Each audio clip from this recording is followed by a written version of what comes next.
સુરતમાં લૂંટ અને ચોરીના બનાવો અવારનવાર સામે આવે છે, જેના લીધે શહેરમાં ક્રાઇમ રેટ ખૂબ જ વધી ગયો છે. ચોર લૂંટારાઓ ગમે ત્યારે ત્રાટકીને લાખોના ઘરેણાં લઈને નાસી જાય છે, તો પુરાવાઓ વગર તેઓ પોલીસ પકડમાં આવી શકતા નથી.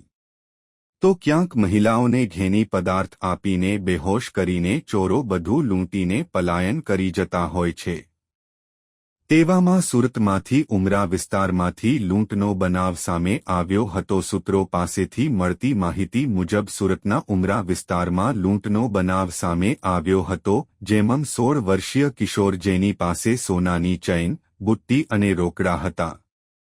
જે દરમિયાન તેના પર 12 જેટલા લૂંટારાઓએ હુમલો કરી દીધો હતો. 12 લૂંટારાઓએ 16 વર્ષીય કિશોરને પકડી રાખ્યો હતો. તેમજ કિશોર પાસે રહેલા સોનાના ઘરેણાં અને રોકડાની લૂંટ ચલાવીને ફરાર થઈ ગયા હતા. જે મામલે 12 જેટલા લૂંટારુઓ સામે પોલીસ ફરિયાદ નોંધવામાં આવી હતી.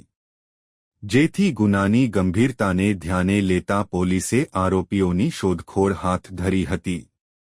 પોલીસે 12 આરોપીઓની ધરપકડ કરવા માટે ચક્રો ગતિમાન કર્યા હતા. ઘટના બની તે સ્થળની આસપાસ પણ પોલીસે તપાસ હાથ ધરી હતી.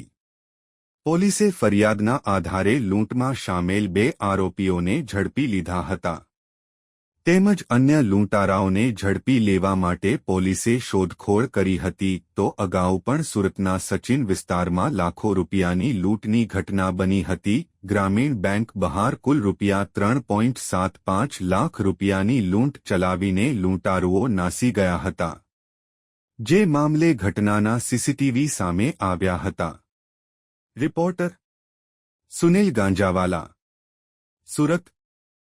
उमरा पुलिस स्टेशन में एक फरियादी अंश उर्फे बाबू विजय उपाध्याय, ये 16 साल का है और उमरा पुलिस स्टेशन के विस्तार में 19 तारीख को ये बनाव बना था और M4M करके घोड़दौड़ रोड पे एक जगह है, वहाँ पे करीब 10-12 लोगों ने ये जो भोग